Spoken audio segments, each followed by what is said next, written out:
Once again, everyone, welcome to today's virtual event, Beyond the Sharia Scare, equipping faith leaders to respond to political campaigning against Muslims. I'm going to be your moderator today. My name is Jordan Denary Duffner. I'm a Catholic theologian focusing on Muslim-Christian relations and Islamophobia, and I'm the scholar in residence with the Shoulder to Shoulder campaign. Today's event is hosted by the Shoulder to Shoulder campaign. If you're unfamiliar with us, we are a coalition of faith groups dedicated to addressing anti-Muslim bigotry and discrimination in the United States. Our work is informed by the insights, the expertise, and experience of Muslim colleagues and partners, but is also led by those of us beyond the Muslim community, primarily Christians, Jews, and others, who see the task of addressing Islamophobia as a responsibility emerging from our own religious convictions. We also see this work as helping our country to live up to its highest ideals and values. And so to that end, we equip, connect, and mobilize people of faith and goodwill to address Islamophobia. We think this work is particularly important this year as our country is marking both the 250th anniversary of the Declaration of Independence and the founding of our nation, which, as we know, is still a work in progress. The values that we as Americans aspire to are ones that our country has not truly achieved yet.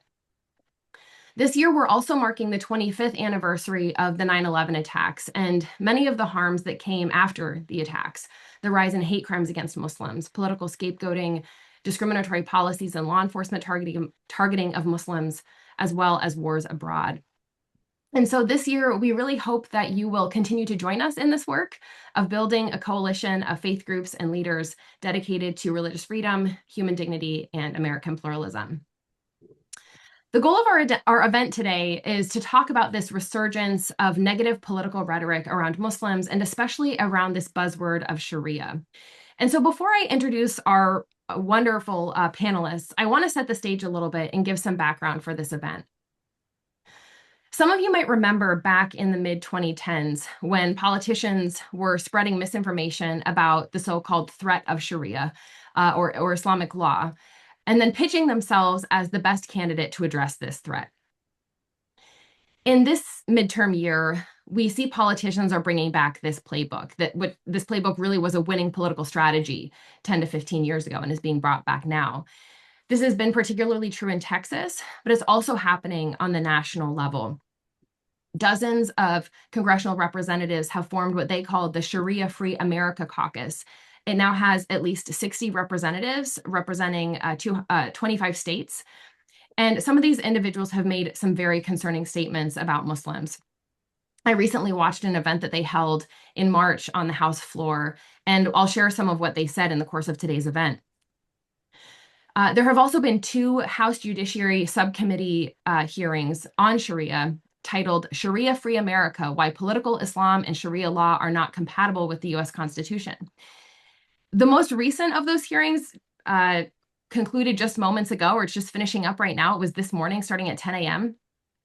And it featured an anti-Muslim activist and other speakers who cast suspicion on Muslims as an entire community. And in watching today's hearing and the previous one, I was frankly really troubled and disturbed in the way that they portrayed American Muslims as a whole as a threat.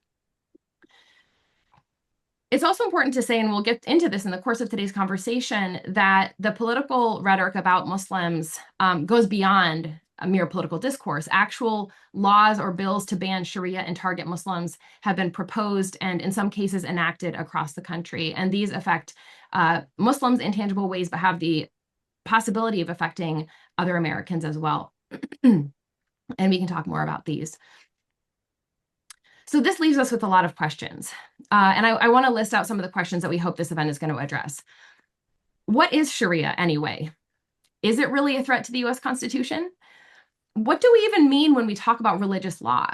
Is Islamic law or Sharia at all similar to Jewish or Christian notions of religious law? Why are politicians talking about Sharia and seeking to ban it again? How do these efforts affect Muslims, but also potentially all Americans? And I think especially important for this conversation is how do we as faith and community leaders talk to others, talk to our congregations about this phenomenon? So let me introduce our wonderful panelists who are going to help us answer some of these questions. I'm going to give brief bios here, and you'll hear more about their work and what they do in the course of the conversation. The first is Dr. Asifa Quraishi-Landes. She's a professor of law at the University of Wisconsin-Madison Law School, where she specializes in comparative Islamic and U.S.constitutional law. She's currently working on a book manuscript on Islamic constitutionalism, as well as an article on what Sharia demands of American Muslims as citizens of the United States. Dr. Syed Atif Rizwan is Associate Professor of Islamic and Interreligious Studies and the Director of the Catholic Muslim Studies program at Catholic Theological Union in Chicago. He focuses on Islamic intellectual history, the intersection of Islamic criminal laws and ethics, and interreligious studies and dialogue. He also has a new book out from Oxford University Press called Stoning as Punishment in Early Islam, and we'll get into that work a bit in the course of our conversation. And then finally, we have Dr. Benjamin Sachs, who serves as the head of scholarship and as the Jewish scholar at the Institute for Islamic, Christian, and Jewish Studies in Baltimore. His work focuses on Jewish history, thought, and culture, Jewish-Christian relations, and interreligious dialogue. He also has a new book coming out this fall entitled Encounters: Dialogue, Anti-Semitism, and the Israeli-Palestinian Divide. This is a really tremendous lineup of scholars and experts, and I am so grateful that you have given us your time today. To begin with my first question, I want to share an anecdote. A few years ago, I was talking to a Muslim friend who shared with me that she had actually never heard the term Sharia until she heard American politicians and pundits fear-mongering about it. And I think this illustrates so much of what we'll be discussing today, that the political rhetoric about Sharia does not actually reflect what it means to Muslims. And so I think what we're going to learn through this conversation is that this hysteria around Sharia may actually be manufactured and may actually be a distraction. And that what we need to do is not necessarily to sort out Sharia, but the deeper problems plaguing our country, like othering, like scapegoating, and like exclusion. But I still want us to begin with this word that has generated so much fear. And so I want to begin with Asifa. So Asifa, would you explain for us, what is Sharia really? How would you define it or describe it? And I think most importantly, what role does it play or doesn't it play in Muslims' lives? And I know these are huge questions, but if you could get us started, that would be great. I'm very happy to answer huge questions. I love big questions. So thank you so much. And thanks for inviting all of us. This is a really wonderful panel to be a part of. Okay, so in Arabic, Sharia or Sharia, if you're speaking Arabic, literally means street or way.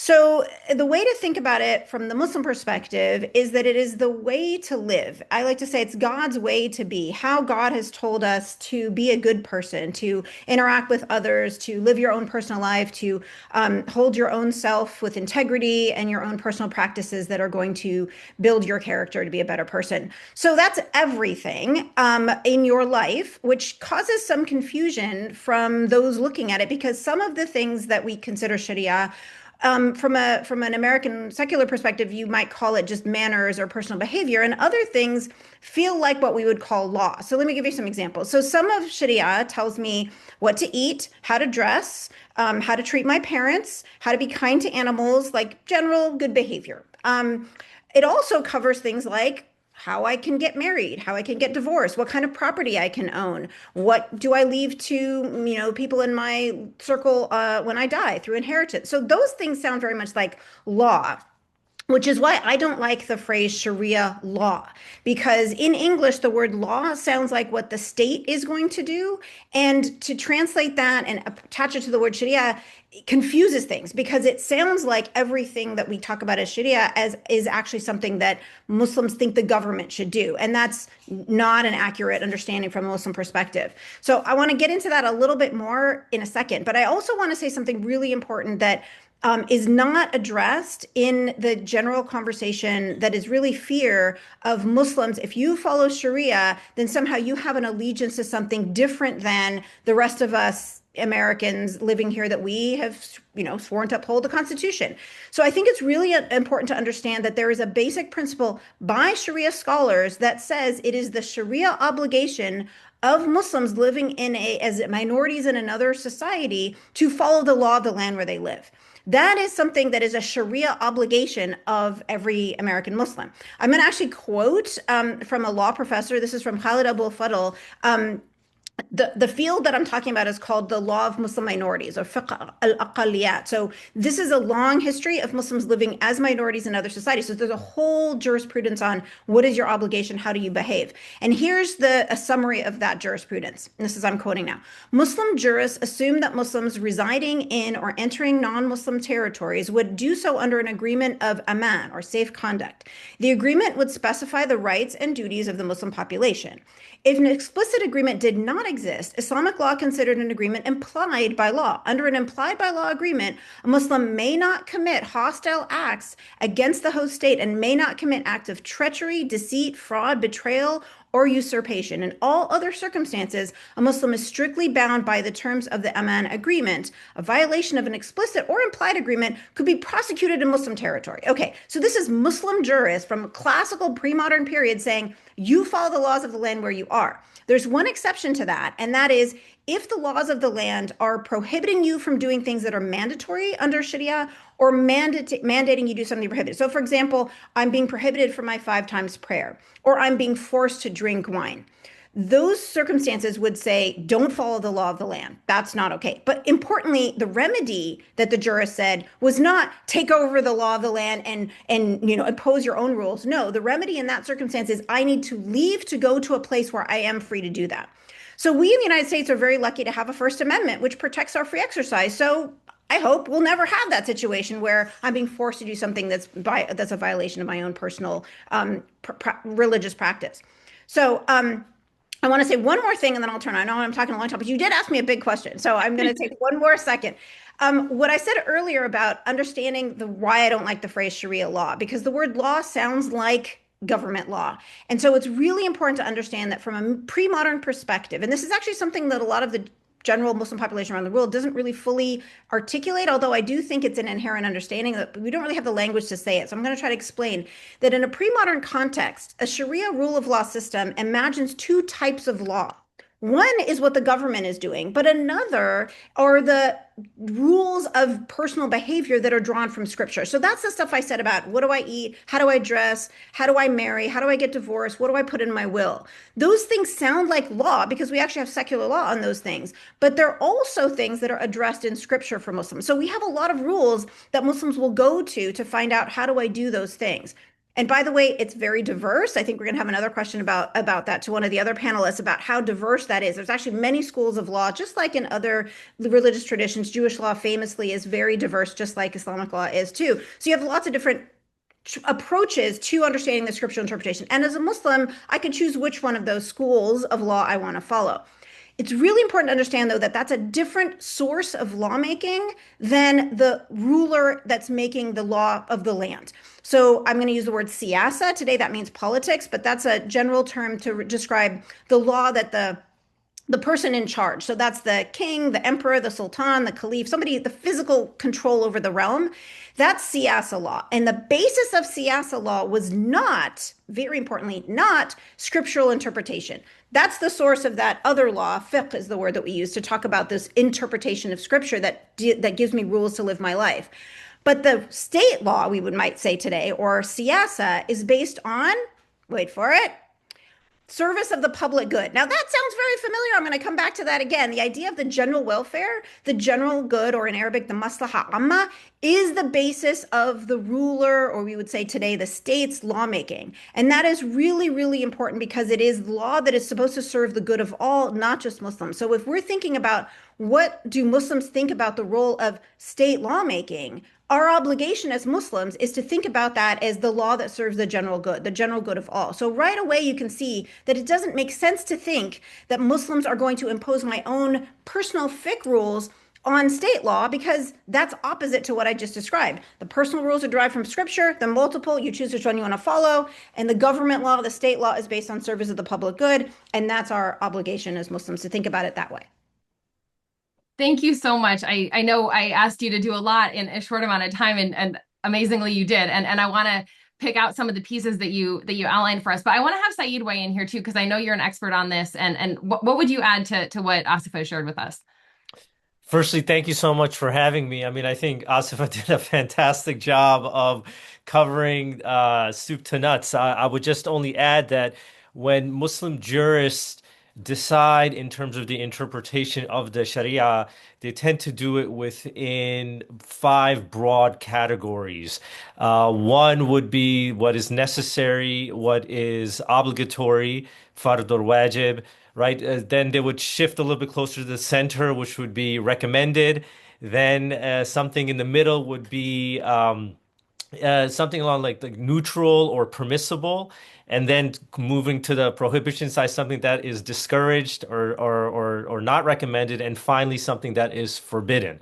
And when we look at the corpus of Islamic law rulings, most of the debates, most of the juristic discussions are around permissibility and things that are recommended or not recommended. Very little is around obligatory and prohibition. And the reason is because with a lot of times with the obligatory and the prohibitive practices, there tends to be an involvement of possible sanctions by God. And Muslim jurists were very, very concerned about um, opining in ways that could have them almost take on the position of God to say, well, this action is prohibited, haram, for example, and therefore there could possibly be a sanction for you in the afterlife. So they were very concerned about that. And so for that reason, there was very little that they went through in terms of discussing these what I would call on the right and the left side of the spectrum between what is obligatory and what is prohibited. And a lot of the discussion was around neutral versus recommended or not recommended. Jordan, can I just add one footnote to what he just said? So Please. what he's describing works really well for personal advice kind of rules because state law doesn't really work well with like, well, we recommend you do this, but you really shouldn't. But we discourage. We have on and off buttons. You're either prohibited, you're punished for doing it, or you're rewarded with a tax break or something like that. But you don't. We don't really have that middle ground. So what he's describing is exactly that realm of rules of personal behavior, where the guide is to try to give Muslims as much information as the jurist could give on how to live your life. So God would like you to do that. If it's really a lot for you right now, it's okay. It's just recommended. That's the spectrum that works really well for individual, personally crafted laws. It doesn't really work very well for siyasa law, and that's why it's a very different field. Yeah, so I want to loop Ben in, but first I want to summarize a few of the things that we've heard so far. So, we have this sense, I think, in the American, like from American political rhetoric, that Sharia is this singular code of law that is imposed on all Muslims in all times and places. What you're helping us understand is no, this is, first of all, a sort of overarching principle, the idea that God has a will for the way that we want to live. And then jurists and scholars over the years, those who practice jurisprudence or fiqh, come up with how do we interpret the sources of scripture and then come up with rules for how is it recommended to pray? What obligations do we have to our neighbor? And then there's also things that the state controls. I know in some of your work, Asfa, you've talked about, what would the Islamic speed limit be? Well, that's not really a scriptural or Islamic question, but it is something for the public good. Right. And so part of the problem, I think, in the current political rhetoric is that we're taking, as you say, this idea of what we think law to be in the U.S. context and assuming that that's what it means for Muslims when it really doesn't. Yeah. Um, Ben, I want to bring you in. How does the Sharia or Islamic law sort of framework compare to Jewish law? Because sometimes this commonality is brought up, and I'd love to hear you talk about that. Yeah, and I apologize for our guest here. He won't leave nothing I can. He loves this stuff. I, I would say that what it brings up for me is that in every interreligious setting that I'm in, there are all these contentious issues between Christian Jews and Muslims. But when you talk about Sharia and halakha, Muslims and Jewish eyes light up. That's all they want to talk about in these settings. The comparisons are almost at times one to one. Um, Even the word halakha, which if people know Hebrew in here, the word halakha comes from the word holech, to go. Halakha means law or way. It's a way of being in the world that often includes what we would call law. But being minorities in various cultures, Jews are forced to then talk about it very similarly in the American context with Muslims as a law, right? So their law is incompatible with the host society. And so I think that for me, what this brings up is that while the similarities between halakha and Sharia are there, and there are hundreds, possibly thousands. Saeed and I talk about this all the time.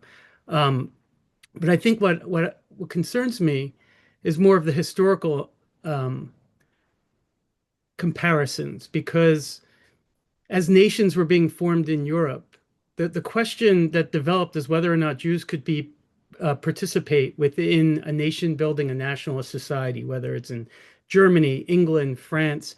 And this Jewish question emerged as to whether or not Jewish values and Jewish law is amenable to a secular, rational state. And whether or not Jews would be amenable to the rising nationalism. Could a Jew be a French nationalist? And the one thing that got in the way of any type of assimilation was this argument about Jewish law. And Jewish law has been used as a polemic, right? If you look at the New Testament and the history of Christian theology, it's the idea that what Christians call the Old Testament, the law was abrogated or replaced or superseded by the coming and resurrection of Jesus. Jews are living an archaic life in the face of a truth that was revealed to all of humanity. They're then accused of deicide. They're accused of not being trustworthy to non-Jews. I think the suspicion that led to the Jewish question is very similar to what we're seeing with Sharia. We're creating laws about a problem that doesn't exist in order to push people socially out of the margins of society. This happened over 200 years with Jews in Europe. And the goal was starting first with religion. Their religious values are not like ours. And then it morphed into the racialization. It's not simply that their values are different, but there's something ontologically, something biologically different about these people. And when you see some of the Islamophobic campaigns that we've been seeing for the last 25 years, it's not simply that it's Sharia that's the problem. It's also that Muslims are the problem. There is a racialization of Muslims in relationship to Sharia and Muslim and Islamic law that I find very distressing, because we have the ingredients for what I want to talk about later for redemptive violence. It's not good enough for a society to create laws to legislate against Muslims. Eventually, it's going to create the criteria, sort of like with Martin Luther. It's not good enough to persecute Jews or to hate Jews. You have to persecute them in order to be redeemed, like in his famous diatribe on the Jews and their lies. When you look at these congressional testimonies and these caucuses, what they're saying is it is not good enough to have a law to prevent us from Muslims integrating into the United States. But we have a moral responsibility to make their life difficult, to the point that we need to act violently because our civilization's at stake. And so these are the sorts of things that come to my mind when I start to hear about these anti-Sharia laws and bans. Thank you for that. There was recently an op-ed in a Jewish magazine called The Forward, and you and I, Ben, talked about this before the event, where the author Arno Rosenfeld said, imagine if a pair of House members launched a Talmud-free America caucus predicated on the notion that Jewish law is incompatible with American values. Imagine that members of that new caucus came out with quotes complaining that halakha is sweeping across America and must be stopped. Imagine if one of the president's top advisors was a self-described proud anti-Semite who believed that Jew was a cancer on the world. And to your point, we don't need to imagine that these things have been said, because this has happened over and over again in the history of Europe. And even in the United States, there have been periods of anti-Semitic and anti-Jewish violence, discrimination, scapegoating. And we're seeing sort of a reincarnation of this today, targeting Muslims. Do you want to add to that, Ben? Add one more thing, is that the relationship between Europe and the United States on this is actually still very close, right? So the Protocols of the Elders of Zion, which is the second most translated book in the history of the world, which delineates this Jewish conspiracy that really fuels a lot of the anti-Semitism today, was translated into English by Henry Ford. He commissioned it to be translated in English, and there were 2 congressional hearings as to whether or not Jews could be trusted in the American political system, right? That there were literally members of Congress reading this book saying, oh, we have a Jewish problem in the United States. We don't need to imagine it. It's happened here too. The difference is there was enough political pushback, enough public pushback that these laws didn't manifest, but it didn't mean that the hatred went away. But it was kept in abeyance because we didn't allow the law to sort of demonize a religious other. Thank you for all that context. And it is really troubling to see this sort of thing happening again. Before we move on to some of the further talking points that we hear about Sharia, I want to bring Saeed back in. We oftentimes in our work to upend the fear mongering around Sharia don't we not only compare the function of Islamic law with halacha, but also the function of canon law for Catholics. And so, Saeed, I'm wondering if you can talk a little bit about that. I know you're situated at a Catholic school, and ways that might be helpful for us in thinking about these things. Sure. Thank you so much, Jordan.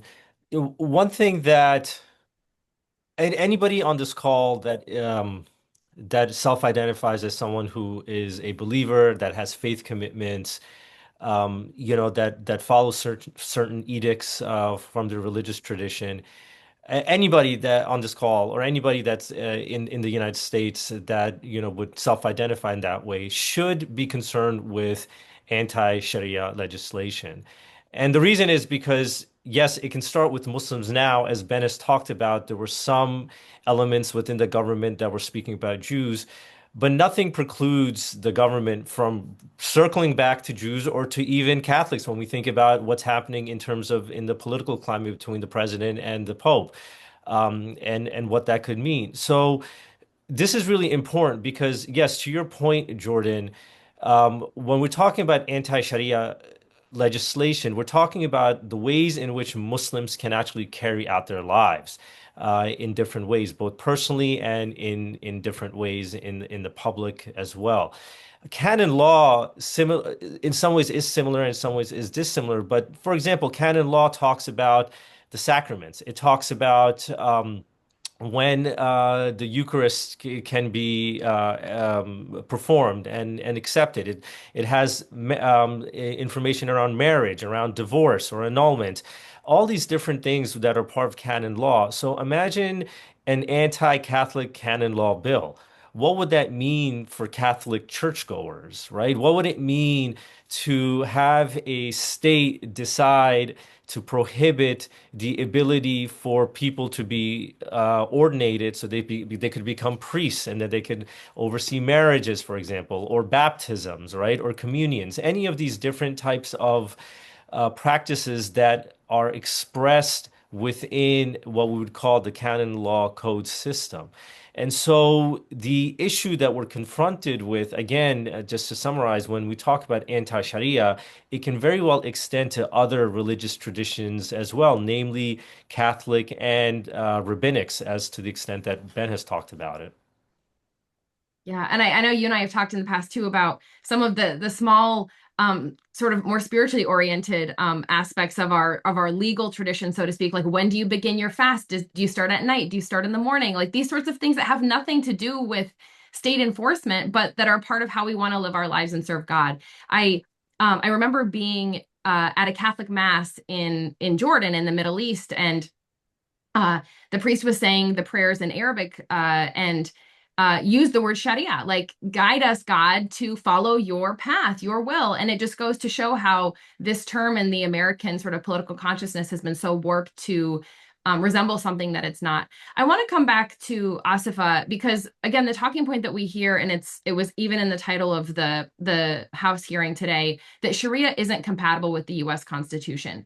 If people are hearing a phrase like this, how should they refute that? Why is this kind of statement wrong? It's wrong because if you look at the principles of the U.S. Constitution, there is nothing in there that Muslims would feel that they couldn't follow. I mean, I took an oath to uphold the Constitution when I worked in the federal courts, and Muslim Americans around the country do that all the time. When you become a U.S. citizen, you take that oath. When you are elected to Congress, you take that oath. So you wouldn't see Muslims in government positions if there was an inconsistency. But even further than that, there are some really common principles So I mentioned that the obligation of the Muslims, when we think about the law of the land for everyone, that the nature of that law has to be service of the public good or the maslaha amma for everybody. I mean, the Constitution talks about Congress spending for the general good. I mean, it's exactly the same idea that when we're spending money to make rules for all of us, we need to think about what's good for all of us. It goes even further than that, though. If you think about some core principles, some underlying purposes of what both systems are imagining for a society writ large for society. Now, I'm not talking about that individual personal behavior. I'm talking about for general society writ large. There's this, we are very familiar in the Constitution about preservation of life, liberty, and property, or in the Declaration's pursuit of happiness. They're very, very acknowledged, well known in all the different schools of Islamic law, all the different madhabs, Sunni and Shia, that all of Sharia ultimately serves six, five, depending on how you're counting, purposes, underlying purposes. And there's a lot of echoes of the same idea or commonality. So preservation of, these are the maqasid, the purposes of Sharia in the broad scope, is the preservation of life, religion, family, wealth, intellect, and some add dignity. I mean, there's a lot of commonality there. In fact, in the preservation of religion, you add the verses in the Quran that say there is no compulsion in religion, and then you get right back to the Establishment Clause of it's not upon the state to force religious behavior or religious practices on anyone. You choose to follow your way, I'll choose to follow mine, and the state system should protect all of that. You could go even further if you really want to get into details and fiqh rules about innocence till proven guilty or no invasion of privacy to gather evidence. Sometimes people point to historic examples of, well, in this situation, in this time, that there was a Muslim caliph, they did these things to these Christians and didn't allow them to, I don't know, build their church or something. Those things are state siyasa law. So I would argue those are situations where the rule that the ruler came up with actually didn't serve the public good. So you really should allow for, the community, the religious minority communities to live and practice their behavior and their religious rituals like everyone else. And so you can point to lots of other examples in Muslim history where a lot of religious minorities were allowed to practice and live. Even in places like India, where the Mughal Empire, Muslims were never a majority in India, and yet we had Muslim rulers who preserved the practices of religious minorities, Sikhs, Hindus, Jains, Christians, everybody under that rule. So there's a lot more examples, I would argue, of preservation of minority practices than there is of oppression of minority practices. Whenever they were oppressive, I would argue they were violating their own principle of serving the general good. If I can add, I mean, to what Asifa is saying, which is really on point, and Asifa is the expert here on constitutional law. What do we mean when we say the Constitution? Right? Like, what does the average American say when I follow the Constitution? Are we following the Constitution that deemed Black Americans sub to white humans? Right? Or the Constitution that didn't allow women to vote? Right? Or the way in which the Constitution may be used right now to sequester speech on Palestine. What Constitution are we actually talking about? So it's a way, in my view, this idea of, well, does the U.S. Constitution, is the Sharia compatible with the U.S. Constitution, isn't really about the Constitution, because I think the average American doesn't actually know what the Constitution is in their lived lives. Right? And it's really something else, and far more nefarious and far more bigoted in this idea of making the other with the Sharia. And I think that needs to also be part of the discussion in terms of when people invoke this idea, or these legislators that saying that the Sharia is not compatible with the Constitution. What are we actually talking about? There. Yeah, and I want to get back to the point that Ben brought up earlier and that we're getting to again, why we are seeing the reemergence of Sharia as this political talking point in this election cycle, because we are in a midterm year. I have noticed, and I know many other scholars have, that this emerges often during either presidential election years or midterm election years. Chip Roy, one of the people that was hosting the hearing today in Congress, has an election coming in November. And in Texas, this rhetoric around Sharia has become kind of the centerpiece of a lot of the GOP campaigning. So I'd love for all of you to talk a little bit about why you see this coming back now. Because as we see, it's probably not actually about Sharia itself, but why are Muslims being kind of spotlighted in this way right now? Fear is a really effective get out the vote tool. That's just the last. You can look up my writings on this topic literally 10 years ago. The last time we saw this was the backlash against Obama winning the presidential election. You had a whole population coming up with all kinds of reasons to fight back and get the Republican voters in the voting booth. And you saw an anti-Sharia campaign happen in the 2010s, as you mentioned when we started, because it scares people, and people will go and vote against what they're most afraid of to try to stop it from happening. And so it's very effective. Abortion was used as a tool to get voters into the voting booth too in the past. This seems to be the latest one, and unfortunately, it often works not just to get the votes, but then to create build momentum of fear against, as Professor Rizwan just said, of the othering of an entire population of Americans. And so after 9/11 in the 2010s, you can look at all the statistics on bullying of Muslim kids in the high schools, and just general hatred and vandalism of Muslim businesses and homes. I mean, this is the follow-on effect of this kind of fear, is that you create hatred and animosity towards people that they don't know, because the only thing that they have heard, like your friend who only heard the word Sharia from the news, the only thing they have heard is it's presented in a scary way. And so it's unfortunate, but it is effective.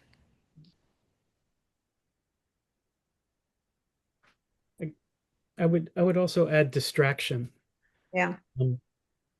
It's very important for a national movement that is trying to reimagine the past to change the present with policies that affect the very Americans that they're trying to rally in negative ways, right? So the war in Iran, it's a civilizational battle. We need to save ourselves from this regime, and it's creating high gas prices. It's creating all sorts of issues within our federal government and spending. And it's very easy for us to push out and blame people for our own actions. And any type of nationalist movement, whether it was the Gleichschaltung, the taking over, or what they called the Nazification of institutions, as a way of creating enemies that are discernible, so that all of the problems of society are projected onto those people, so that we don't have to take responsibility for our bad policies, right? And in the United States, we have any number of bad policies, both internally and in foreign policy, that affect the lives of everyday Americans. It's much easier to project that onto people and to other people as a way of creating this civilizational thing. And it's not just Islamophobia, right? The masked ICE agents are going after all sorts of people as illegal. And this is a distraction. We have the Epstein files. I don't know that I've seen much news on that, but that seems to be a big deal. There's still really awful military campaigns going on in Gaza and Lebanon, and the removal of homes and the displacement of hundreds of thousands of people. It's not really talked about as much. So I think that the distraction part is also essential, and that Muslims start to play a role, because there's already an inbuilt bias or prejudice that they're trying to resurface against Muslims, and the they meaning the people in the anti-Sharia caucus, people parts in the is there going to be a conservative voice in this conversation? I see the chat. Yeah. If you're that conservative voice, you should feel free to ask a question. But I have something to say on that, and also on what Ben is talking about, and that is to understand what America has been. I mean, conservatives often like to talk about originalism and what we were as a country from the very beginning. And I think the idea that Muslims are not part of America and have always been part of America, and the people who have been here from the beginning, is part of this Islamophobia mission. I just assigned to my constitutional law class a video to do some extra credit points that talked about Thomas Jefferson's Quran and how he owned a Quran, and he was interested in studying all religions when he was looking at principles of religious freedom, how he altered the timing of a dinner for a Muslim dignitary from another country because it was Ramadan, and he moved the dinner time to after sunset. And then it goes on to talk about all of the Muslim enslaved persons that had been in the United States since before there was a United States. So if we're thinking about who we are as a country, are Muslims part of that polity? Yes, we always have been, and we need to think about what that always has looked like to embrace what we have always been rather than recreating some version of America that is white Christian and hating anything that is not like that. I think both Ben and Asifa, what they're saying, I would agree with. I would add there's a course that I teach. It's called the History of Muslim-Christian Relations, and one thing that the students realize is that it's both positive and it's had its challenges. One of the threads in that class is the historical anti-Muslim bigotry that's existed among certain classes of Christians, and that bigotry is expressing itself over and over again in the history of the United States and especially among white Christian nationalists. So distraction is absolutely one aspect of it, and the other is this inherent anti-Muslim bigotry that has permeated the history when we think about the history of Muslim-Christian relations, and that's there as well. And to Ben's point, which I think he said, which demands further attention is, our prosecution of the war in Iran and what's happening in terms of our foreign policy in the Middle East is directly tied to the ways in which Muslims are talked about, because ultimately Muslims are not only racialized, but racialized in a way that make them subhuman, and therefore the lives are disposable. And so that's also an important part of why there is a resurgence of anti Sharia types of rhetoric that we're seeing. So, Thank you all for that.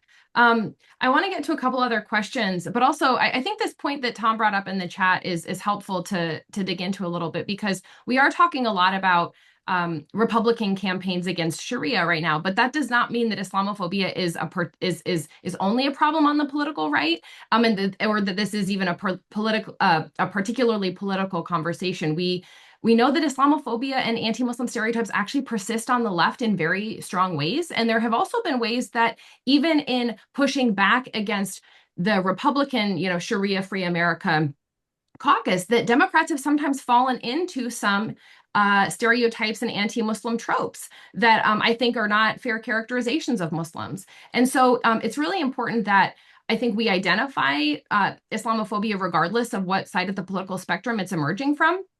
And it's sometimes going to look different coming from one side or the other, but it does exist in both sides of the political spectrum today. I have a few other questions. I also want to be able to get some other questions from our audience, but a few other things before that. So one of the things we see in the hearings today, or that we hear a lot in the talk about Sharia, are some of the problematic laws or policies in Muslim majority contexts, or that have been enforced in Islamic empires in history. Asifa kind of nodded to some of these. Saeed, you sort of nodded to them as well. People might have heard about what are called the hudud punishments, punishments for theft and adultery, these sorts of stereotypical things that even come up in, animated movies like Aladdin, for example, that children watch. Where do these sorts of ideas and things come from? Are these Sharia? And Saeed, I want to start with you, because you talk in your recent book how punishments like this, have had a place in Islamic polities, but were often more symbolic than actually enforced regularly in practice. So can you help us disentangle this and know what to make of all of this? sure. When it comes to the Sharia, there's two general sets that Muslim jurists kind of place the actual positive laws in. One is under what we'd call the acts of worship, the ibadat. And then the other is interpersonal, which would be the mu'amalat. And within the interpersonal, there's a couple categories: commercial law, there's criminal law, there's family law, there's all these different categories that go into there. So criminal law is one interpretive aspect of the Sharia. Now, Muslim jurists, and I apologize, I have to just get a little more into the history of it, is that oftentimes Muslim jurists would separate out what would be called the rights of God versus the rights of human beings. And what Muslim jurists would argue is that God doesn't need to defend God's rights. God can deal with God's rights in the hereafter. So that is its own inviolable type of category, and that humans have to deal with each other in this in the present world, and so we have to really lay out how to express the ethics of the Sharia in terms of interpersonal types of discourse. One of the areas where this separation essentially collapsed is something called the hudud punishments, which are the fixed punishments, and they are based on some of the verses. There's only four in the Quran, over 7,000 verses, that deal with actual criminal law. And Muslim jurists had to grapple with these four verses, one of them being about the amputation of the hand, and another one being about flogging for adultery, and there's things around highway robbery as well. And what Muslim jurists did is that in maintaining fidelity to the Quran, because for Muslims the Quran is revelation, what did that look like in terms of fidelity, in terms of actual law? And what Muslim jurists did is they developed both substantive and procedural laws with this category. And what they did within these laws that they developed is make the evidentiary burden so high that it became virtually impossible to actually implement these punishments. It's very similar to what we see in terms of the stoning punishment in rabbinic law and the ways in which rabbis created very high evidentiary burdens that ostensibly made a punishment, a capital punishment or a corporal punishment like amputation of the hand or stoning for adulterers, as a moral, symbolic type of a legal edict, so to say. So it was something like, look, adultery is so bad that if you got caught and you were convicted, it would be something that you could die for. Or theft is so bad that if you got convicted, that there would be a possible corporal punishment for it. So it's in that way that it was constructed. It was to control the implementation also of these punishments, because sometimes the authorities in power, the executive authority, the caliphs, so to say, one very easy way to demonstrate that they're the upholders of the Sharia is to bring someone to the guillotine and say, like, look, this is what I'm going to be implementing. It's harder to say, look, I'm upholding the Sharia, go look at commercial contracts and look how the Sharia is being implemented, right? And so it was precisely to to clip the power of the state apparatus to implement a criminal law that is harmful to a human being. So, on the one hand, the Muslim jurists were saying that, yes, it is in the power of the executive authority to implement a criminal law, but we're going to decide when that's going to be the case. And what did they say? We're going to make it really hard for you to implement that. So it was a combination of theological, legal, and political context that informed the way the hudud were constructed. So yes, they exist as part of the Islamic legal corpus, but in implementing them is very, very hard. And I would just add one more thing, which is this. For those who are concerned about the Sharia and its expression of the hudud punishment, as Americans, I would want to ask them, to what extent are they concerned about the criminal justice system in America? Yes, we can easily condemn amputation of the hand, stoning, flogging. Are we ready to easily condemn our prison system? Are we ready to easily condemn the ways in which solitary confinement work?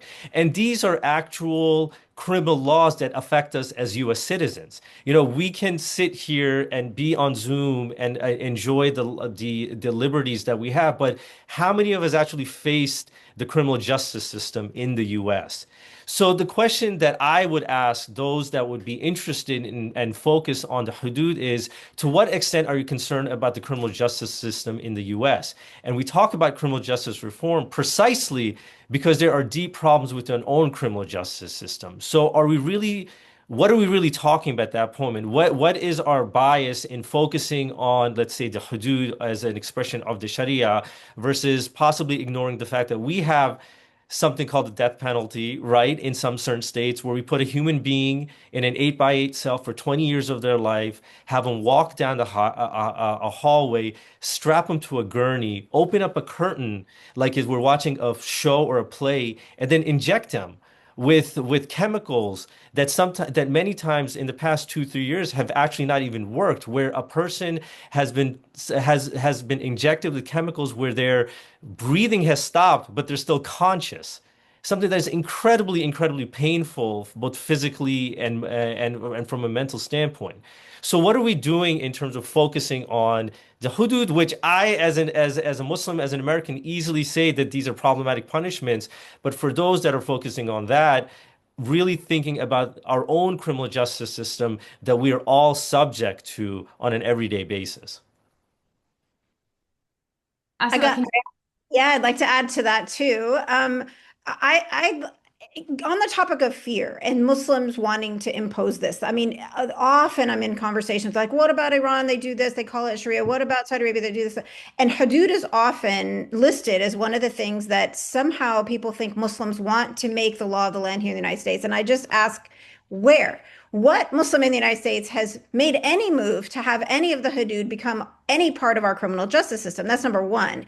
Even if there were, Sharia says this doesn't apply to non-Muslims. So Right. one of the rules of fiqh, of these rules that are we understand in classical Muslim ruler societies, they're not applied to non. The drinking of alcohol, a prohibition of drinking of wine, was not applied to Christians because it's part of their sacrament. Of course, they're allowed to drink wine, right? This is built in that none of this applies to non-Muslims.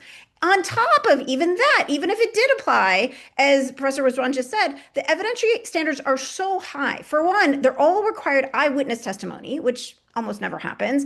And for adultery, it's 4, which never happens. There's never been a case of prosecution based on witness testimony, if any, in history, Muslim history. They're always been based on some other mechanism like confession. But also, the standard is beyond any doubt, not beyond a reasonable doubt, beyond any possible doubt. You have to be certain of the crime. So already, it's a near impossible, as you just said, to actually have this implemented. The ultimate reality, as he's saying, is it's a symbolic, like God really doesn't like this. It's a sin, don't do it. But the mechanism for the state actually implementing a punishment is so near impossible that it doesn't actually manifest. Historically, most of the punishments in pre-modern Muslim societies were siyasa punishments. They weren't fiqh hudud punishments. Most of the times that anybody was punished for anything, it was a siyasa, state-based secular punishment. And then the last thing I want to say is, as any of this is applied, you have to remember what I first said is that all siyasa has to be done with the maslaha amma, or the public good, in mind. And for this, I like to give the example of Caliph Omar, one of the very earliest caliphs, respected. During a time of famine, he lifted the cutting of the hand of the thief punishment, which, as you said, in Aladdin is very famous. And it's like, first of all, like Aladdin never would have happened. Les Miserables would never have happened because you don't get punished for stealing food in the first place. But even then, that he lifted the punishment during a time of famine because he felt this is not fair to be punishing people who are hungry. And so that's not in the Quran. It doesn't say except in time of famine. He decided that it's not okay. It's not in the public good for me to implement this. So all of this has to be done, again, within the perspective of what is in the general public good.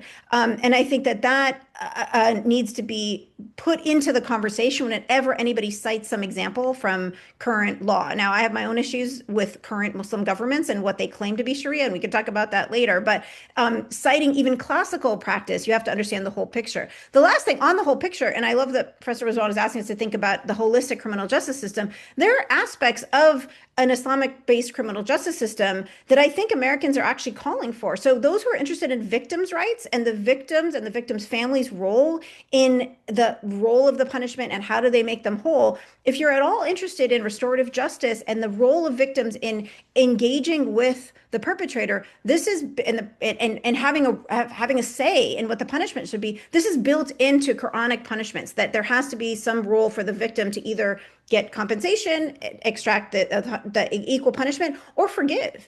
And it's in their hand to decide that. And it's the restorative justice movement in the United States has done a lot of work on showing how that really does promote healing among victims in a way that just a state versus so-and-so doesn't. The victim and the victim's family is totally out of the picture. And it really is sort of perpetuates the trauma because they don't really get the closure that they're looking for. So if we're looking at criminal law, I suggest we look at all of it, not just the buzzword headlines. I Exactly. want to go back to Ben in a moment to talk about religious arbitration and the ways that some of these, anti-Sharia laws could affect the religious practices of lots of Americans with different religious backgrounds. But before we do that, Asifa, can you talk really briefly about sort of the distinction between, pre-modern Muslim societies and Islamic law and what we have today? Because as you said, we often hear, oh, in Iran they do this, in Saudi Arabia they do this. with this sort of misunderstanding of the current system that exists in the Muslim majority world, and how that's in many ways a lot is more of a legacy of colonialism and Western influence. Can you talk a little bit about that? Because I think that's misunderstood by a lot of people.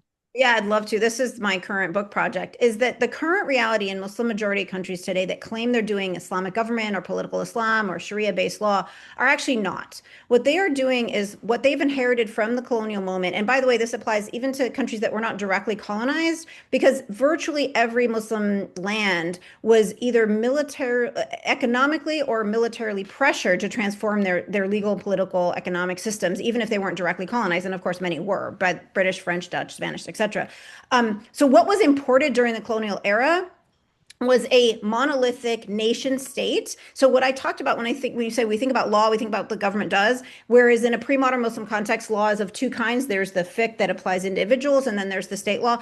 That distinction was collapsed during colonialism. It was very much in the interest of the colonial power not to have any kind of role of any kind of authority that was in any way different from their physical control. And so anything that was a law that was outside of state control law was either destroyed or nationalized.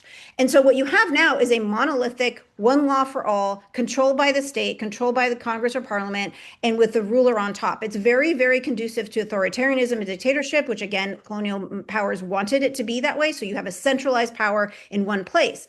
So that is what was inherited with the independence movements of the mid 20th century. And unfortunately, structurally, they didn't change that. They just added pieces of fiqh rules into the existing centralized monolithic legal system. And it looked to many Muslims like, oh, there's my divorce laws, there's my, whatever, maybe a hudud law here or there. And they think that that's Islamic constitutionalism or Islamic government. And I would argue, no, what that is putting Eid decorations on a Christmas tree. It is structurally European, but it is dressed up to fool people to think that it is Muslim. And the general Muslim public, because the educational system has been completely reorganized to serve this new system, that the general Muslim public in these populations doesn't even know that. So I can't even complain and say, hey, Pakistan, you decided to implement this law based on your own political needs, not because Islam told you to do so. If I say that, I am dismissed as not a good Muslim. So you've created a population that doesn't even know that what their own governments are doing is actually not structurally Islamic. And then those examples are used overseas to demonize all Muslims because this is somehow what Sharia demands. So the whole thing is unfortunate. And not whenever anyone quotes to me something that a quote unquote Muslim government is doing, I say, that's what that government's doing. That's not what Sharia says to do. Right. All right, Ben, I want to go to you now, because these sorts of efforts that we see to ban Sharia or marginalize Muslims can affect the actual ways that people live as religious actors in the world, and conduct their personal affairs, and not just Muslims but also potentially people of other faith traditions. Can you talk about religious arbitration in the United States in general and how that kind of figures in here? Yeah, and I also want to make a quick comparison to Europe, Yep. because I think while these anti-Sharia bans are pretty broad and their intent is pretty clear, I think what we see in Europe is a more strategic approach in which you focus on certain aspects of Sharia or halakha, ways of living in the world, right? If you remember, both of these things are a way of being in the world. It's not just simply law. And one of those things is eating, right? So Muslims and Jews, they eat food that is, if it's meat, it's richly slaughtered in a certain way, it's prepared in a certain way. There are very rigorous religious practices by which that food is then produced and then brought to share among families and friends. So in Europe, instead of banning Sharia or banning halakha, they've banned the ritual slaughter of animals in certain countries. So it makes it much more difficult to get kosher or halal meat. Places like Denmark and Belgium have banned circumcision. Right. So it's focusing on the smaller practices. In Switzerland, in cantons in Switzerland, they ban the hijab, right? So if clothing is a way of being in the world, it's just piecemeal trying to make people more and more invisible. And then you have the fairly bizarre argument in France that you can't wear a burkini. right? That somehow the modesty is sort of an affront to national belonging. I think that when we arbitrate religious diversity difference in the United States, what we're going to start to see is focusing on individual aspects of religious communities and their way to practice their religion. I think that it will start with things like food, um, clothing, and it will be broached in ways that say that this is anti-American. Um, and when I say Jews too, we're talking more about Orthodox Jews than the other religious movements. Orthodox Jews have far more in common with Muslims in terms of religious practice, but they tend to live in enclosed communities in which they can speak their languages, they can send their kids to their schools, but then we start to see how things like religious freedom plays a role in how people will live their lives more broadly, right? Because now we could also talk about vaccines. We can talk about what students are learning in public schools, right? And these things have broader public policy implications. And so, and this does affect everyone, including abortion. Um, so I feel like once we start talking about the individual rights of particular religious minorities, um, and how they live their lives, it's going to sort of cascade into other issues of suspicion, and that they're living their religious life is somehow an anathema to the democratic process. And I think that that should be troubling for all of us.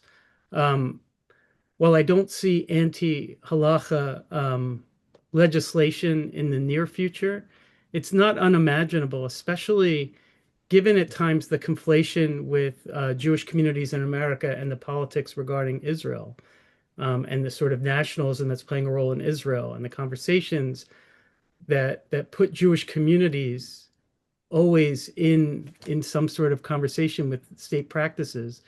That that sort of generalization and pushback may lead to some legislation that will make us uncomfortable. Thank you so much for that. Um, just a time check for everyone. We're going to conclude around 1:30. But in the meantime, we have some other questions from me and then also from those in the audience. And please, if you have questions and haven't yet put them in the chat or sent them to me, please do so, and we can try to get those in. I want to we can get into some more specific things, but I actually want to end this portion of my questions with a big picture question for all of you. How can those of us here in the Zoom room, how can we talk to our fellow people of faith, many of them, non-Muslims, our religious congregations, about this phenomenon? What messaging do you think is effective to dismantle fear, to correct misunderstanding, and to shore up the foundations for religious pluralism in the United States? And I want to go to each of you specifically because you're in very different and I think unique contexts. So, Saeed, first, you teach Catholic seminarians, lay Catholic ministers. How do you talk to Catholics and other Christian leaders about this? Do you ever, one of the things I do in my work is often compare the current rhetoric to past scapegoating of Catholics in the mid 1800s and early 1900s. But what do you do talking to Catholics about this? Yeah, I throw the kitchen sink at it, just so to say. It's a lot of different things. I think the one thing that I would just say here is that what kind of world do we want for our children to inherit? And what kind of country do we want our children to inherit? Is it the kind that celebrates diversity and isn't scared of somebody that may look different? Or do we want the kind that, we are deeply tribalistic that could ultimately lead to violence? And I think that's where we have to start. Of course, everybody on this panel are incredibly intelligent, and I'm not trying to self-promote. I'm really talking about my colleagues, Ben, yourself, and to Asifa here. And we can talk about this in very deep intellectual ways. And there's also feelings, right? There's the other part of our brains that that operates on feelings, and that part of it is has to be done through regulating that has to be done through interaction. In other words, I would invite those who may not have friends who are Muslim, who may not know individuals, to reach out to them, to develop relationships with folks, because you'll see them implementing, if they self-identify as Muslims or self-identify as even practicing Muslims, you'll see them practicing Sharia in everything they do, including the hospitality that they will show to their non-Muslim interlocutors, right? And so we have to be able to humanize, because ultimately at the end of the day, it's what kind of, like I said, what kind of a country and what kind of world do we want to leave for the future generations. And I hope in that regard, everybody should or ought to want to see something that is more humane and humanizing folks instead of dehumanizing that ultimately leads to violence. Thank you so much for that. And I want to turn to my other colleagues in a moment, but your comments about how we need to not just appeal to people's brains and the arguments and the ideas they have, but also their emotions. And one of the things that our colleague Bert Visosky, who's a longtime collaborator and supporter of Shoulder to Shoulder, does is tries to bring some humor into it. And he sings and he often will kind of riff on West Side Story and say, the most beautiful word I've ever heard, Sharia, do these sorts of little things to kind of make this seem less scary and more familiar. Right. And I think bringing humor and humanity into this is always really important. And as you said, if people, one of the things that made me so sad watching the Sharia Free America hearing this morning is that people were talking about Muslims and about what Sharia supposedly is. They were not actually hearing from Muslims about what this means to them. And if we actually just foreground Muslim voices and experiences and understanding of the tradition, we would not be in the place we're in. We're talking a lot about Muslims without hearing from them. So I'm glad that this is a place today where we can hear from at least a few very learned members of the Muslim community. Next, Ben, If I can just jump in real quickly in that Muslims aren't represented themselves. I mean, for those who may have a fear of Sharia, or they may think that Muslims are the other, I would invite you to go to hang out with Muslim kids and imagine if those Muslim kids saw these hearings, and what would they say? Right? Like how painful it would be for those kids. And I think anybody that has any modicum of decency would know that no child should ever be exposed to that kind of hate and that kind of rhetoric, right? And yet it permeates. So what would you do to protect that Muslim child from hearing something that is so harmful, that, like my own son, that that celebrates Ramadan and is excited about eating dates at right before bedtime. He's not allowed sugar otherwise, and he gets to eat them at nighttime. What is he going to think when he sees, these types of hate-filled comments? And I would invite those that are on this call to think about that in terms of what it means for kids, particularly Muslim kids, and if they were exposed to this. They are already exposed to it in their high schools, in their elementary schools. The bullying of Muslims, the Islamophobia industry has created incredibly hostile environments for children to be called terrorists just because they're brown. I mean, Right. it's already happening. No, yeah, you're absolutely right. You're absolutely right. yeah. Ben, I want to turn to you next. How do you talk to fellow Jews or some of the adult learners that you deal with at ICJS in Baltimore? How do you talk to them about this? So yeah, so as Saeed was saying, there's a dehumanization that takes place. And so what I like to do with people is really think about what that word human means in our everyday context. It's actually a remarkable word that we use in almost a contradictory way, right? So if I spill coffee on myself, or I say something injurious, or I insult you, I'll just say I'm only human, right? And you'll say, of course, you're fallible. But if I do something that transcends my own self-interest in a way that makes the world a better place, we say, what a remarkable act of humanity, right? We use the word human to describe our lowliest being and our most transcendent being. Mm. Dehumanize means that we are taking away that ability for a human being to live among that spectrum, right? We show up to conversations as a different person contextually every single time we encounter someone. Sometimes we're our best selves, sometimes our worst selves. Krister Stendahl once talked about this concept of holy envy, right? Looking into another's religious tradition and finding aspects of it are so compelling and beautiful, and yet you can't really apply it to your own without doing some violence, right? So you let it remain beautiful. It's beautiful in its own terms. Um, Another part of this idea is never compare the best aspects of your religious tradition with the worst of others.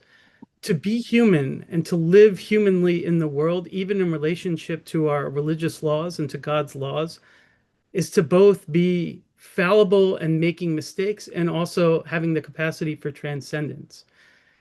If we take the time in every conversation we have with everyone, Muslim, Christian, Jewish, Hindu, Sikh, non-religious, and we recognize that humanity is there for all of us in any particular moment, and we ask questions to listen and not interpret. We, in the way that Martin Buber described, not perceive ourselves as having ideas and everyone else being informed by ideologies, but rather we as complicated people are also informed by ideology. We're also informed by propaganda, but we also have ideas. And negotiating how that operates in our day-to-day life is complicated, and it's complicated for everyone. So when you start to see legislation against an entire group of people as somehow odious or suspicious or not in the values of the rest of us, and that those people are not even entitled to speak on their defense, we should push back because we're not allowing them to be human. We're not allowing them to have the ability to both be self-transcendent and to make a mistake. So with people who study with us at the ICJS, the one thing that we stress to everyone who does anything in dialogue is that you're all going to say the wrong thing. You're all going to hear the wrong thing. How you respond is where the dialogical encounter begins. Islamophobia, anti-Semitism, racism, sexism, these are all things that interfere with the dialogical encounter, but they're also part of our contemporary environment. They're there both consciously and unconsciously. And so we have to do a lot of work emotionally and intellectually to navigate these really difficult paths. Thank you for that. Asifa, finally to you, what advice do you give both to Muslims and to non-Muslims when talking about these things? Along the same lines you just said were being talked about, I would say to my non-Muslim brothers and sisters, look at how Muslims actually behave, not even necessarily what they say, because not every Muslim is educated on how to even talk about Sharia at an intellectual level. But the point of Sharia is to build good people. So hopefully, if they're being Muslim, they're behaving in ways that are human, are admirable, are good. So I would say look around at any, maybe you don't know any Muslims, or maybe you don't realize you know any Muslims. What about your doctor, your Uber driver, the parents of the kids at your school, the local, community organizer who's cleaning up the park in your neighborhood? Like, look around and watch how Muslims are actually behaving. I would suggest that if you looked just for a little bit, you would see that they actually are doing things that are for the general good. It was a Muslim doctor who sounded the alarm for the clean water crisis in Flint, Michigan. I just on my phone this morning saw that Mayor Mamdani, who was supposed to be scarily bringing Sharia imposition to New York, just erased the $12 billion debt of New York City without raising taxes or cutting services.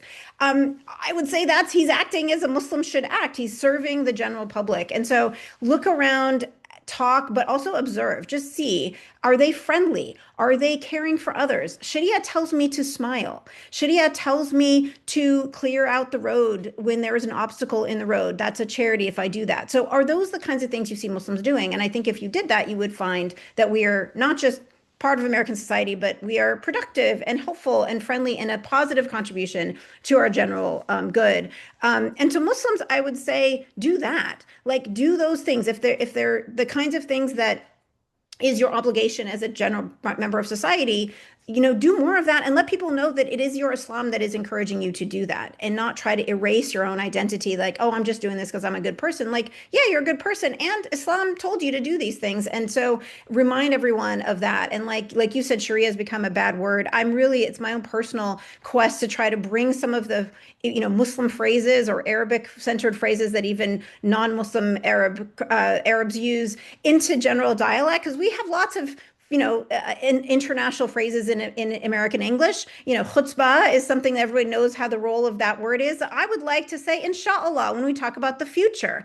I was hoping that COVID would remind everybody that we don't know what's happening tomorrow. And it is very common for Muslims and also Arabic speaking non-Muslims. If you're talking about what I'm going to do tomorrow, it literally means God willing, but it sounds more natural to me in Arabic. And if Anne Hathaway can say inshallah, the rest of us can say inshallah too. Talk about the future. So do things like that. Bring the positive aspects of your own Muslim practice that is not threatening to anyone. It is just part of what everyone else already does, and bring them into your world and show them that how Islam is asking you to be is actually beneficial to everybody.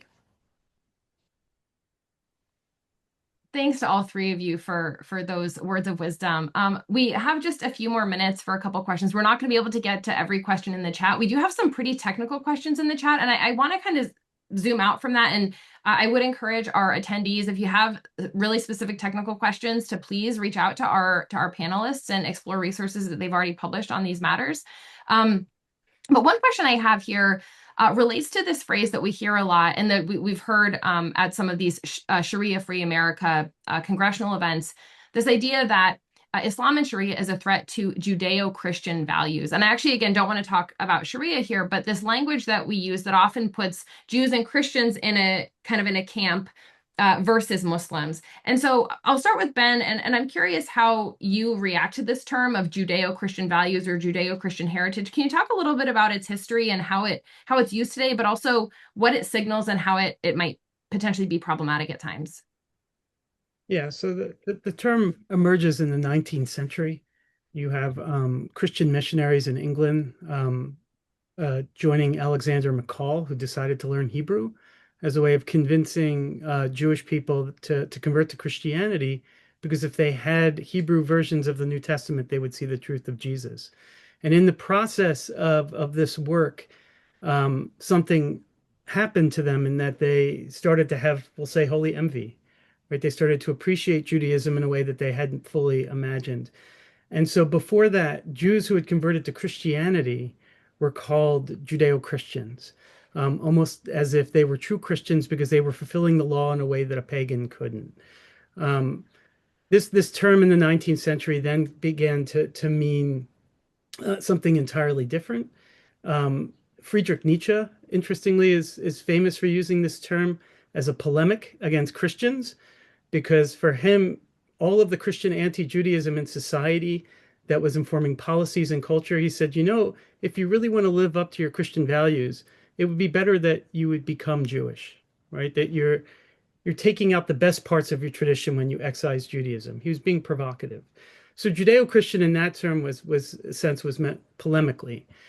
In the United States, it was used as a way to combat both fascism and communism in the 30s, to say that our values in the United States come from a religious place and shared religious traditions. It was also used as a way to combat anti-Semitism, because if you're Judeo-Christian, then you certainly wouldn't want to be anti-Semitic, because it was compromising the Judeo aspect of that Christian. It was also a way of combating atheism, right? So there's a certain theological pragmatism in the sense that it's better for Jews and Christians to align because it's worse to be an atheist.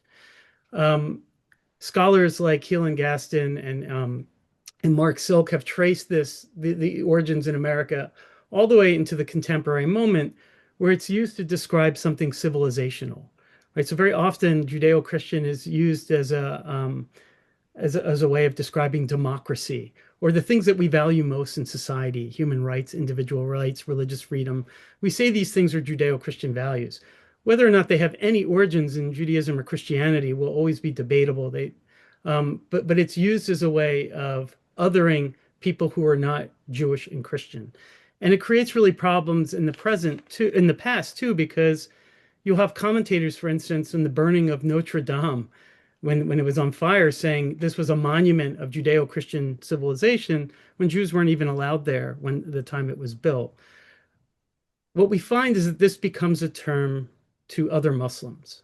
It becomes a term to create what they're saying civilizational conflict, that there is Muslim civilization and that there is Judeo-Christian civilization, right? And if we're going to be trite about it, one is good and the other is bad. One is a threat to the Judeo-Christian values. And we very often hear this to the point where it becomes very confusing, right? Because it's the noble West, and all the things that we value in the West are Judeo-Christian. But also coming out of the West is anti-Semitism, colonialism, imperialism, slavery. right? So the goal is then to say that these aren't the values of Judeo-Christian, they come from the outside. They're not our pure values. And so who are those people who espouse those values? The East, Islam. And so what we see now when people use Judeo-Christian, I think they use it as a euphemism Islamophobically, both consciously and unconsciously. But if you really sit down and look at the differences between Judaism and Christianity, they are vast. Um, they may come from the same Bible, but if you look at the history of Christianity, most of it is just trying to separate itself from Judaism. So very often it's hard to see the Judeo in what is Judeo-Christian. Thank you so much for that.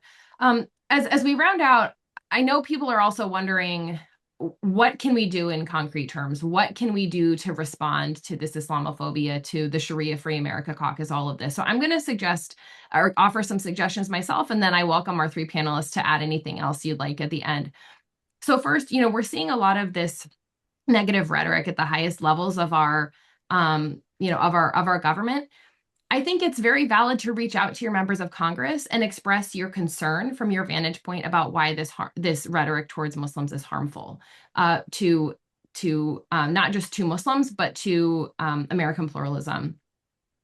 I also think that especially those who hold roles as clergy or religious leaders, lean into the social capital that you have. Lean into the fact that you walk around wearing a collar or a cross or have this kind of spiritual and social authority in your community, and use that to talk to political leaders who I think oftentimes are framing these measures and this activism from a religious place. And so I think we as people of faith have an opportunity to show that our faith traditions can be interpreted in a way that is inclusive and welcoming and is not leading to the scapegoating of others. We also have a lot of resources on our Shoulder to Shoulder website that you can either sort of lift directly and use in your own statements, or that you can adapt. We have a prayer that we said on Capitol Hill during our interfaith witness to address some of this Islamophobia a couple months ago. And then we have other resources. I also want to announce that we're going to be updating our resource on understanding the Sharia scare and responding to it, that will be on our website and that we'll be sending out along with this recording in the coming days or week. We're also going to be cutting some clips from this presentation and this conversation that you can use and share on social media. So look out for all of those things. But I welcome our three panelists to share a minute or two of closing remarks or things that you want to leave our audience with. I have something that I'd like to say. I'm scanning the chat a little bit, and I just want to say there's a really important focus here on the attack on Sharia as an entire concept of life, and often examples are given that are political actions as a reason for us to be afraid of Sharia. And I'm seeing this in the chat of citing October 7th.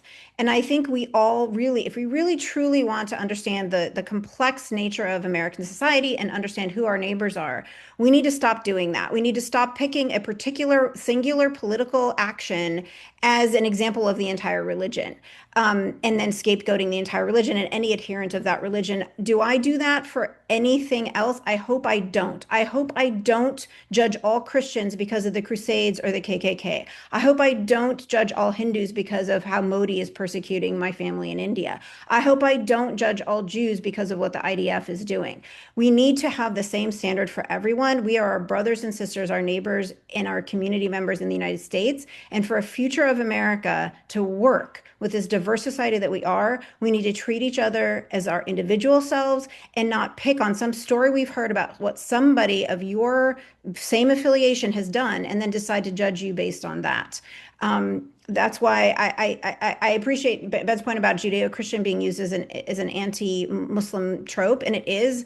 You'll see Muslims say Abrahamic instead, and I think that's an accurate theological term, but I don't really like it as a description of Americans, because there's a lot of Americans who are not Jews, Christians, or Muslims. There are atheists, there are Hindus, there are Jains, there's all kinds of people here that are just as have every right to be here and to be treated with respect as I do. So find the commonality and see where we can work together. If there is a common threat, we should talk about that, but not use an individual example of a scary thing as a reason to demonize the entire adherents of that same faith or practice. I don't treat all vegans because a particular vegan did something bad either. It has nothing to do with religion. It has those kinds of actions have to do with personal behavior. And we have criminal laws to take care of most of that. And if we don't, we add to that. But we don't make up laws like anti-Sharia laws to try to solve a problem that doesn't exist. Sunni versus Shia, are people asking about that? It's just a different interpretation. I told you about the different interpretations of how to understand what the scripture is. There's Sunni and Shia different interpretations, actually multiple Sunni interpretations and multiple Shia interpretations. We can get into those weeds if anyone wants to, but we'd have to stay a lot longer than we have today. Saeed or Ben, do you have a final word you'd like to share with us?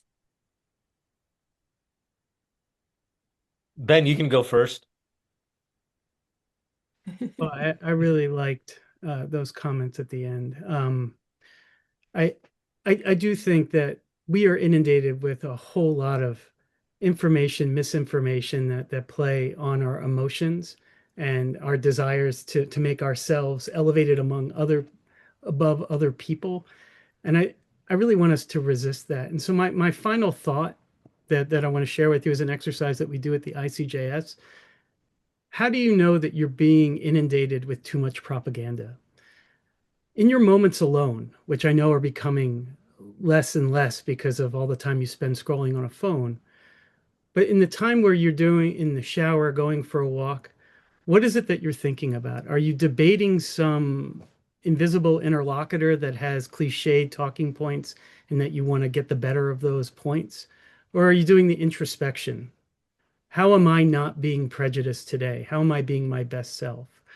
If you find that more time is spent projecting what you think about the problems of others and how to best debate them, then you're being inundated with propaganda. You're not thinking on your own. You're dehumanizing yourself. You're not thinking with the critical criteria that makes you the best person that you can be. I think we should just make it part of our meditative practice to think about how we are reacting to things and how we think about things, and maybe take some agency over it. Maybe all the noise is too much. And maybe our anger, our impulse to others, to other people is really not who we want to be in this particular moment. So I think we should just consider that. And that's for everyone. I say this as a Jewish person and as a religious minority. I find that I have a lot of blind spots in how I engage people day to day, and that there are certain prejudices that come to light that I need to think about in my retrospection. So stop thinking about what other people doing and what they're thinking, and start thinking about how you react to it. I can't imagine anything more American than taking ownership over your own thoughts and responsibilities. Thank you so much, Ben. I mean, what both of them have said is incredibly important and impactful, and I think Asifa should run for president, but I will leave that here. And but what Ben said also, I think if I were to tie both those things in together, I would just say in the introspection and in the way we discourse with others, to be also generous with ourselves, that we are bombarded so much with negativity, right, around so much of this hysteria around anti-Sharia stuff and et cetera, that it would be very natural for us to have prejudices, and that's okay. Like I would say, like, it's okay to have those prejudices, and if through introspection to acknowledge them, and then what do you want to do about it?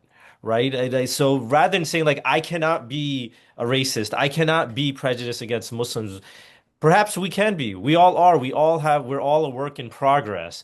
And so to give ourselves that space, but then also take the next step to how do we become better versions of ourselves, and to have that space and that balance in ways that is honest, and it is towards a more just way of thinking about ourselves and how we want to be treated, and what we want, in terms of our own relationship with other human beings and with creation. Thank you so much.